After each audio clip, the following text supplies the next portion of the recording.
ओम शांति। रक्षाबंधन एक मीठी प्रतिज्ञा। एक राजा अपने जलयान से यात्रा करते हुए जब एक छोटे से द्वीप के पास से गुजरे तो उन्हें एक नारी की चीत्कार सुनाई दी। राजा अपने सेवकों के साथ उस ओर दौड़ पड़े जिधर से आवाज आ रही थी। उन्होंने देखा कुछ दस्यु एक स्त्री को पीट रहे थे। स्त्री कह रही थी, दुष्टों, मैं भारतीय नारी हूं, शील मेरा धर्म है, मैं तुम्हारी दुष्टता के आगे झुकूंगी नहीं, चाहे मेरे प्राण ही क्यों ना ले लो। राजा के ललकारने पर दस्यु भाग खड़े हुए। राजा ने उस स्त्री के समीप जाकर पूछा, भद्रे, आपका परिवार कहाँ है? मैं आपको वहां पहुंचा देता हूं। स्त्री बोली, राजन, दस्यु ने मेरे पति को मार दिया है। मेरे पुत्र मुझे छोड़कर पहले ही अलग हो चुके हैं।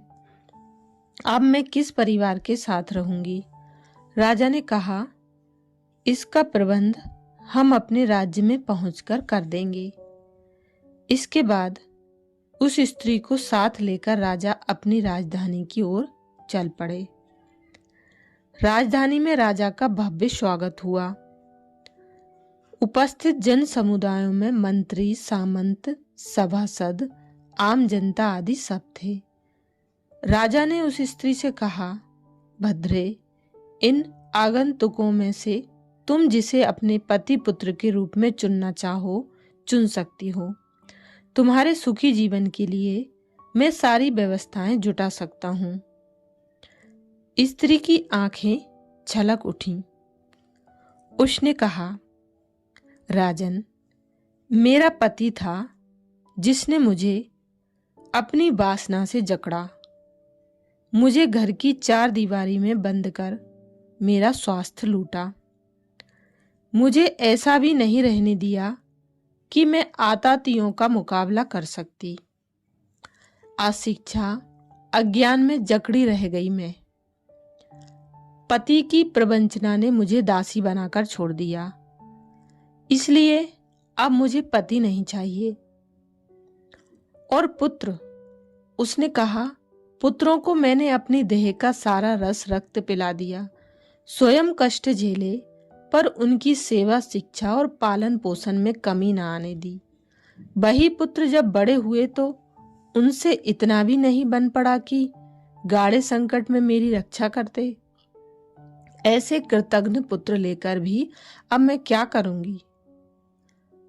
राजा ने उपस्थित जन समूह पर आंखें दौड़ाकर देखा। सबकी आंखें झुकी हुई थीं। राजा ने कहा, बहन आओ, तुम मेरे साथ चलो। इनमें ऐसा कोई भाई दिखाई नहीं देता जो तुम्हारा उद्धार कर सके। उस स्त्री और राजा की आंखें अब भी ढूंढ रही हैं। कुछ ऐसे भाई मिले जो अपने देश की नारी को अंधविश्वास, रूढ़िवाद और अत्याचारियों के बंधन से छुड़ा सकें। पति और पुत्र बनने के लिए तो यहाँ सब तैयार हैं, परंतु भाई का भार संभालने के लिए आज एक भी व्यक्ति तैयार नहीं होता। रक्षाबंधन का त्योहार ऐसे ही भाइयों की खोज का त्योहार है। कहने को तो 130 करोड़ की आबादी वाले इस देश में कण कण में भाई भरे पड़े हैं, पर भीड़ पड़ने पर जो भार हरें ऐसे कितने हैं? पिछले आधे कल्प से भाइयों की कलाइयां सजती आई हैं और बहनों की गोद उपहारों से भरती आई हैं, परंतु असुरक्षा का मंडराता साया जस का तस है। ऐसा नहीं है कि केवल नारी ही असुरक्षित है। अकेली नारी असुरक्षित तब होती है जब उसका अस्तित्व नर से बिल्कुल अलग थलग होता है। समाज रूपी माला में नर और नारी रूपी मणके इस प्रकार गुंथे हुए हैं कि इनको अलग अलग किया ही नहीं जा सकता। किसी नारी पर जब कोई पुरुष अत्याचार करता है तो एक प्रकार से वह पुरुष को ही घायल करता है। वह पुरुष उस नारी का पिता, पुत्र, पति या भाई कोई भी हो सकता है। और जब कोई नारी किसी पुरुष पर अत्याचार करती है तो एक प्रकार से वह नारी को भी घायल करती है। वह नारी उस पुरुष की माता, बहन, पत्नी या पुत्री कोई भी हो सकती है। वर्तमान परिवेश में ऐसा लगता है कि हमें भाई बहन की दीवार हटाकर रक्षा सूत्र को आत्मा के स्तर पर ले जाना चाहिए, जहां एक आत्मा दूसरी आत्मा को धागे से नहीं, एक मीठी प्रतिज्ञा से बांधे और बंधे कि मैं तुम्हारे सम्मान की रक्षा करूंगा, तुम मेरे सम्मान की रक्षा करो। इस त्योहार का आदिकालीन रूप ऐसा ही था। जगत के बीज रूप परमात्मा शिव ने धरती पर उतरकर आत्माओं को प्रतिज्ञाबद्ध किया था कि एक दो को आत्मिक रूप में देखो, भाई भाई की दृष्टि से देखो। परमात्मा पिता की यह शिक्षा आधा कल्प चली। सतयुग और त्रेता युग में मानव ने मानव के साथ प्यार जताया और गाय तथा शेर ने भी एक घाट पर पानी पिया, परंतु आधा कल्प बीत जाने के बाद द्वापर युग के आगमन पर द्वैत भाव आ गया। नर और नारी में शारीरिक बनावट के आधार पर वेद की दीवार खड़ी हो गई, जिसे दूसरे शब्दों में हम देह अभिमान की दीवार कह सकते हैं। कलयुग आते आते भेद की दीवार इतनी मोटी हो गई है जो इसे साल में एक बार मनाया जाने वाला रक्षाबंधन का त्योहार तोड़ने में असमर्थ है। संगीतमय राखी, हीरों की राखी, सोने और चांदी की राखी, सिल में सितारों से जगमगाती राखी, नोटों की राखी, ये सब तो राखी के आधुनिक रूप हैं। परंतु प्राचीन काल में, द्वापर युग में जब इस प्रथा का प्रारंभ हुआ था, तब तो कच्चे सूत के धागे को ही कलाई पर बांधकर राजा को या आम नागरिक को श्रेष्ठ कर्मों के लिए प्रतिज्ञाबद्ध किया जाता था।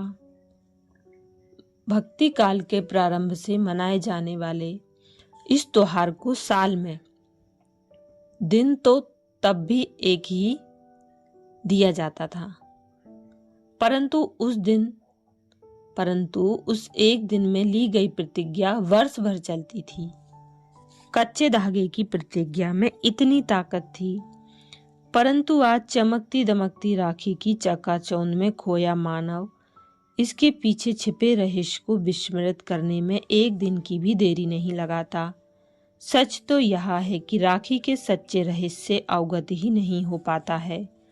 तभी तो आज नर जाति या नारी जाति किसी की भी मान मर्यादा सुरक्षित नहीं है। इसमें दोष किसी का भी नहीं है। आत्माएं सतयुग से कलयुग तक जन्म पुनर्जन्म की यात्रा करते करते शक्तिहीन हो गई हैं। जैसे एक कमजोर दूसरे कमजोर को सहारा नहीं दे सकता, वैसी ही स्थिति सभी आत्माओं की हो चुकी है। अतः सहारे दाता प्रभु को धरती पर आना पड़ता है। वे आकर कहते हैं, इस अंतिम जन्म में मुझे अपना भाई बना लो। मैं तो अशरीरी हूँ, मुझे स्थूल राखी से नहीं वरन सच्चे पवित्र भ्रातृभाव से बांध लो। मैं बंध जाऊंगा और तुम्हारे संकल्प मात्र के आह्वान से स्वयं रक्षक बन जाऊंगा या किसी को रक्षा के निमित्त बना दूंगा। आप अपनी रक्षा का भार मुझ पर छोड़ दो और निश्चिंत हो जाओ। भगवान शिव निराकार हैं, जन्म मरण रहित हैं, परंतु सृष्टि का भार हरने और आसक्तों को शक्ति देने का भार उठाने के लिए उन्हें परकाया प्रवेश की विधि द्वारा धरती पर अवतरित होना पड़ता है। उनके अवतरित होने का समय है पापाचार दुराचार से भरा कलयुग के अंत का समय, जो कि अब चल रहा है।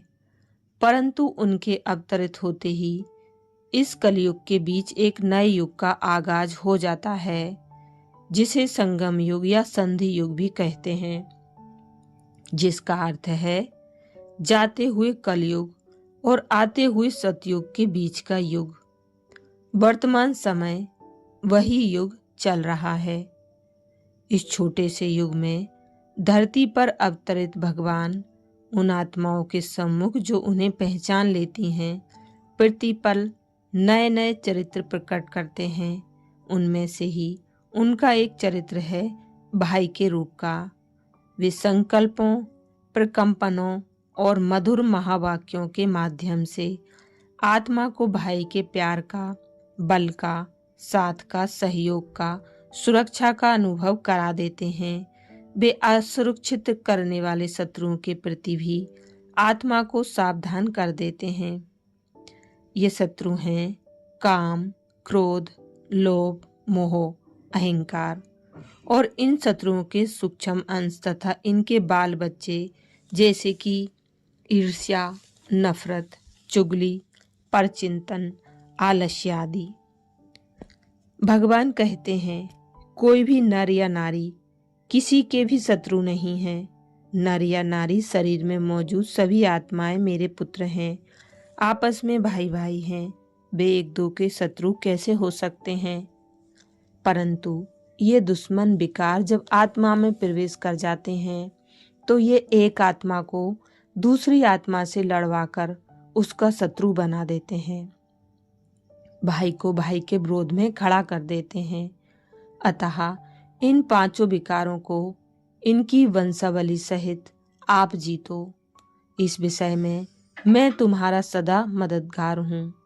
तुम विजय का संकल्प करते हुए एक कदम आगे बढ़ाओ। मैं 1000 कदमों से तुम्हारी मदद करूँगा।